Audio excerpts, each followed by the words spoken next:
if you watercolor animals, sometimes and they're looking flat, stiff, or overworked, this video is for you. Today we are painting two little dachshunds, and I chose them because they give us two very different four problems and one painting. I'm Beatriz. Welcome back to my channel where I teach realistic watercolors in a step-by-step system so you understand why each layer works. Long ago, I painted a cat by the window, and many of you seem to enjoy that one. Since then, I have had requests to paint some dogs too. So today, we are giving dogs their name. And I have to admit, this one is special because I have a dachshund named Luna. So that became the idea for this video. Two dogs, two very different ways to paint. Has a short, smooth fur. So the goal here is to make it feel shiny, rounded with clean value changes and just a few sharp details. It has longer, softer fur. So the goal here is going to be completely different. We are not going to paint every single hair though. We are going to use shadow, shapes, and movement to have a few wispy strokes so the brain feels the rest as for you. Before we start painting, I want you to keep one main idea in mind. Good watercolor fur as suggestions. So let's move on to the paper where we're going to start by creating the atmosphere around the dog so they don't feel like they're floating. And then we will start painting our short hair. This is Neutral 10 by Daniel Smith. I'm adding to it French Ultramarine. And we're going to add to this a hint of brown sienna. As I go down, I will get more of the brown sienna and so on, and darker in the top. Start wetting a little bit so that it gives me more time when I go around the edges of the dogs. I'm going to start by making this side. This detail around, it may take a little bit, so I think that I'm going to do a time lapse so you can see it, but don't bore you to death.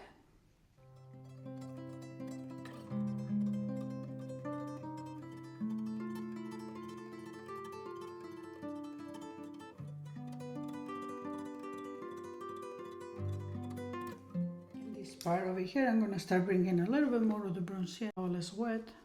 I'm going to drop some gold green, or green gold. And, so, wow, look how beautiful that is. And then some brown sienna. Alright, so now I have to do this part, but I'm going to find a problem. This is not completely dry, however, it has dried some.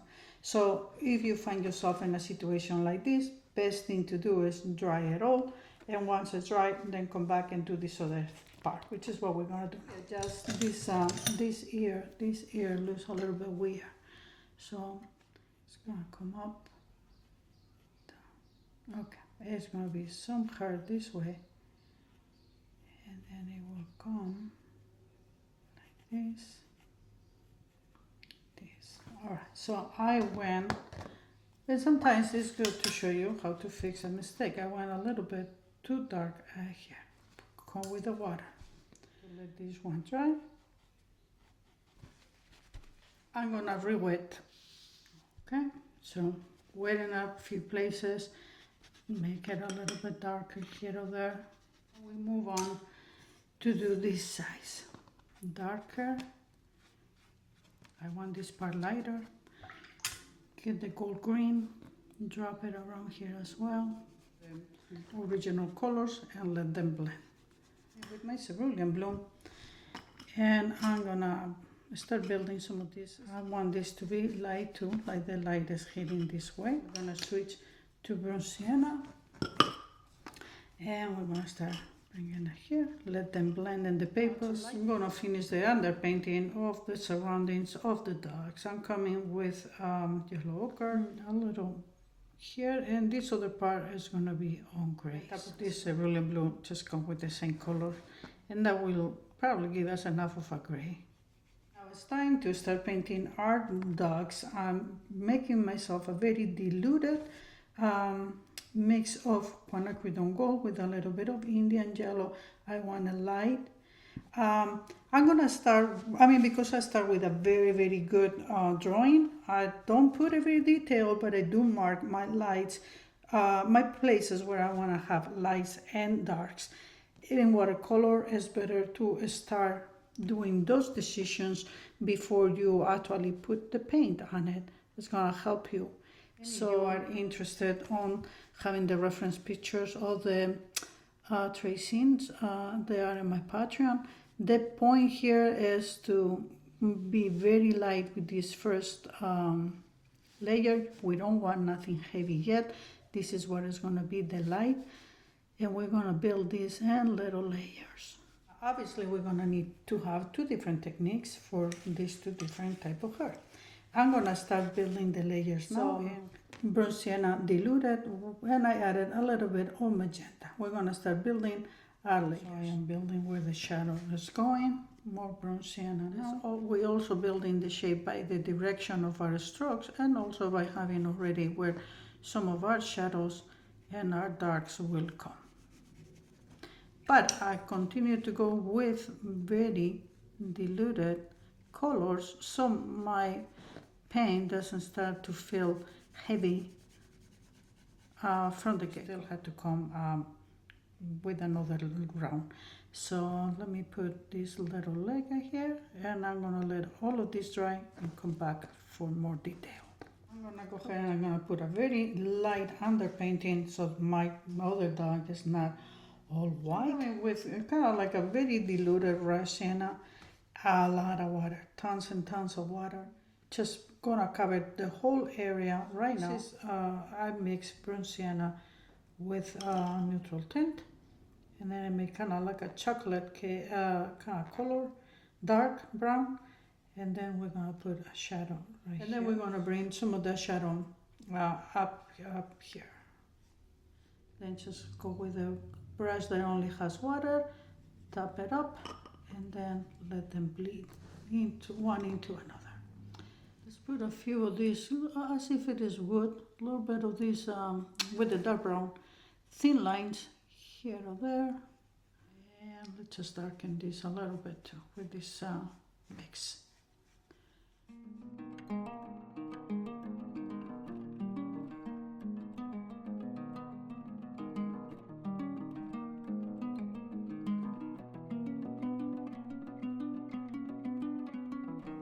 After putting the browns over here, my background was looking too blue, and both of their dogs are in the family of the brown color, so I decided to put the same color that I was having here, which was the bronze sienna with neutral tint, and apply it into the background.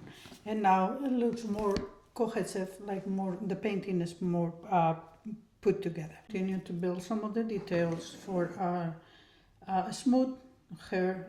This is actually my dog Luna. She was looking outside and I took the photograph. So this has been my model, Sienna. Now I'm coming with a little bit more color.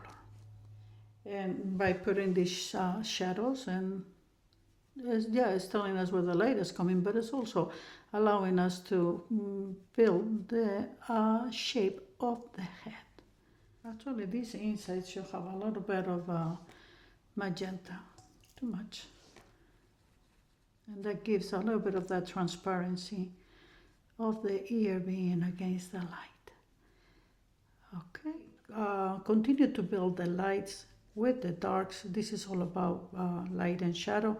And this is what is gonna give us the impression of the skin being smooth and shiny.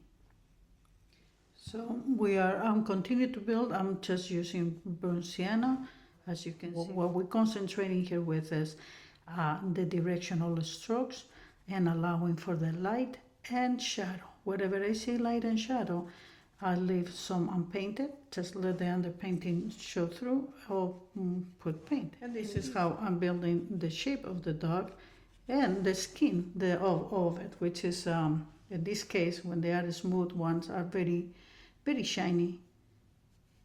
And again, like I said, we will come with darker, the chocolate kind of browns in a minute.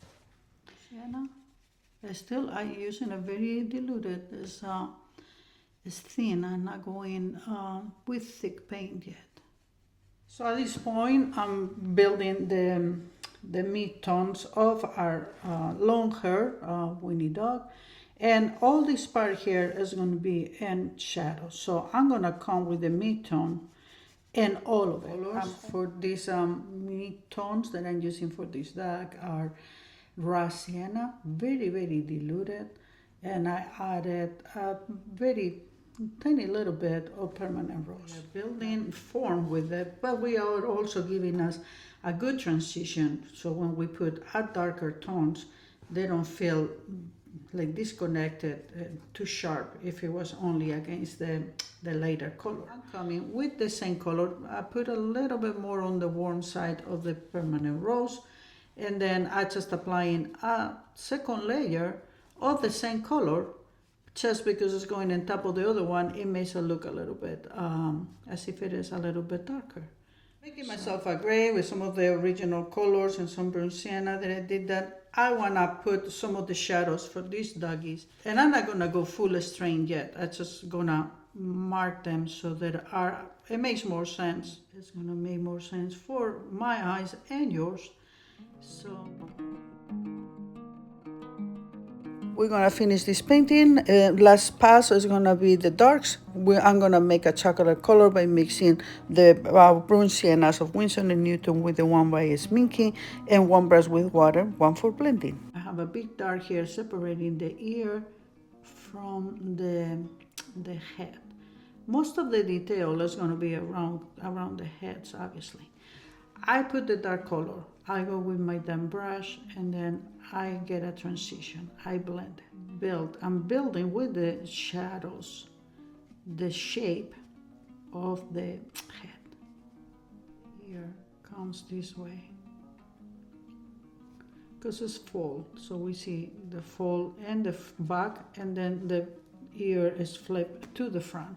Shadow, so I'm just dropping a little bit of the color because I want to blend all this color, not because I want to have the shape like I did there. Bring it closer, will be where the neck comes in, so let me put it right there, a darker, kind of like a V, and blend, blend, blend before it dries. In this case, the ears or the tail, things that it tells our brain that this is a dog. So therefore I need to make sure that I get this right, allowing for some of the light to come through. Now we blend a little spine, the neck. Let me mark it down first, and it will start separating around here. This part, I want it to be very, very dark. Okay, let's blend. But in this part that is in the shadow, I need to blend these colors a little bit farther away. Keep my darker, but put kind of like a mid-tone that is a little bit darker than what I have. Otherwise, the contrast is too much. So sienna by itself, take a little bit of the water out. Bring a little bit of the burnt sienna by itself here.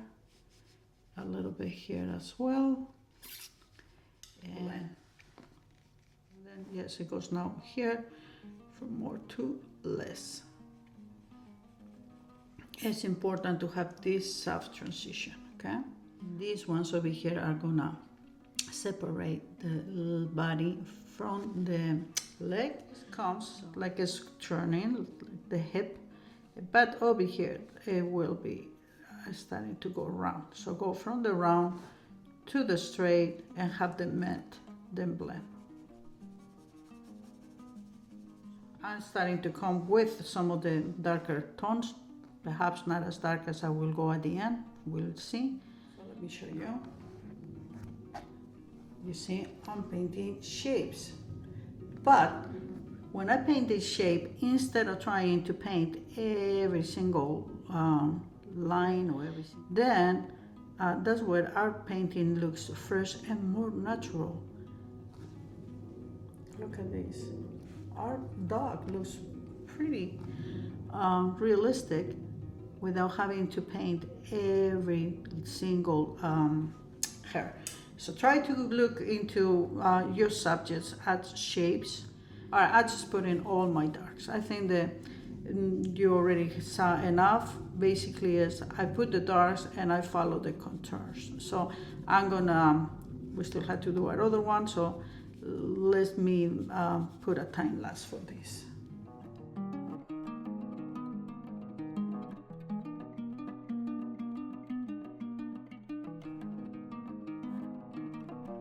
All right, so I'm just gonna tuck in these other feet here. It's gonna help us separate the tail as well. Now, as you can see for this one, is keep your lights, shadows, and darks. Do this the shape, and that alone it makes it like if it's glowing. For the most part, I like it where it's at. So I'm gonna move on to my other one. I have Rush Sienna. For the hairy one, we are not painting every single hair either. So what we're gonna do, I just basically gonna come with the dark tones. I'm gonna put them sort of like I did over there. The only difference is, look, this is some of my darkest. Actually, it needs to be a little bit more gray. So let me pick a little bit more of the blue. I put it over there. Now, come with a brush that has a thin tip, and then at the end, just make it uneven. Building the shape though, this is where the ear is gonna go, and then come and let it end up in a thin end. This one is more about having movement, right? If we add a little bit more of the movement, while we keeping with the shape, for example, here is the head. First, I separate the head from the ear, right? As I move over here, I'm trying to do the shape of how hair will fall. So with a lot more turns. And then when I blend, I make sure that my endings are always in a thin point. Let's just work on this ear. Another way that you can do it is by doing what is called negative painting. What do I mean by that? I come with my dark color. I paint the darkest part of the ear. I leave some areas which they are white. That will be some of the hairs. And by painting around it, I'm getting some of the impression of hair. You see?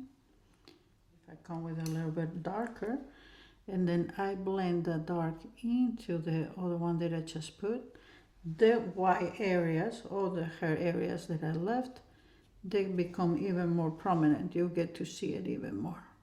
So as I go farther away, I can darken, and that is also allowing me to get this shape of the ear where I need it to be. I'm gonna switch to a gray, and then I'm gonna do same thing here, 1 or 2, and then come top, and that's gonna be enough. This one I'm not gonna do much. It's hidden by the sun. The sun washes things out, meaning when you get a lot of the sunlight, it takes all the color away. Let's continue to build our ear with this mix over here of the burnt sienna and some of the blues. So whatever you see the dark, you put the dark. Use the movement. That I see a big block of shadow here. Then I come, and again, it's important that you finish when you blend in a thin area. Bring this one a little bit farther away so we continue to do the shape of the neck of this doggy. Some of this other color, the lighter color that we're allowing to show, is giving us the impression of hair. So I don't have to paint all the hair. You do the edges in a zigzagging way. You come with water just by having those little zigzags, and then we will come back with a little bit of dark in between them. Then we have already accomplished some of the impressions of hair. Again, all of this is going to take a little bit of time, but I want you to see it. So I think I'm going to fast forward one more time, so you see how I build it without having to take forever. How fresh this painting is looking, but now we need to come with a couple darks right here, because underneath here should be the other ear, and the hair is not letting it show, but it should have a little bit less light coming through.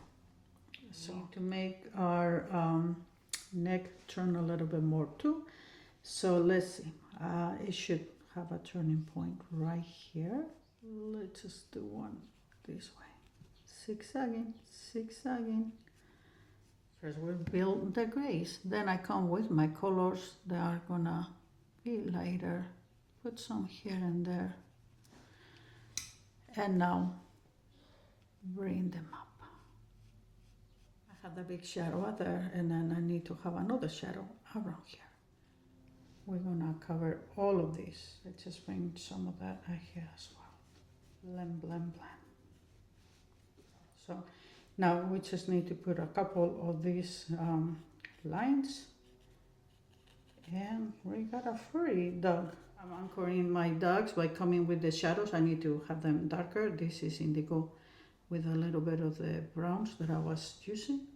The shadows are always darker closer to the object, in this case the leg and the body, and as it goes outside it will start getting lighter. Start bringing some browns. I mix all of them because color is relative. Now all of these colors look really pale, so I'm coming back with my cerulean blue but darker, more burnt sienna, and to the browns.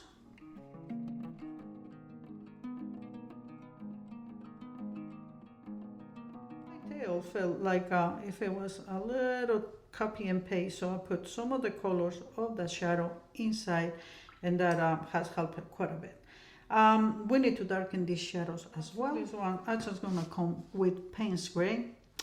Again, remember what we've been doing the whole time is, if I want this to look a little bit like hair, I'm gonna come here very lightly, and then I'm gonna put a little bit lightly and a little bit. For this dries, I need to connect it, so let me connect it. Let's just do coming a little uneven. And finally, we put all of this together by bringing some of our browns. And this is too sharp, so I come in here with, I can't remember if it was yellow ochre, I believe it was. But now I'm coming with my raw sienna. Both colors are very similar, so it doesn't matter. I darken a little bit here between the shadows, it will be darker. This painting is almost done. I just had to do a couple adjustments. Now that everything is dark, and this read is slightly too pale, so let's just put one or two that are darker here and there.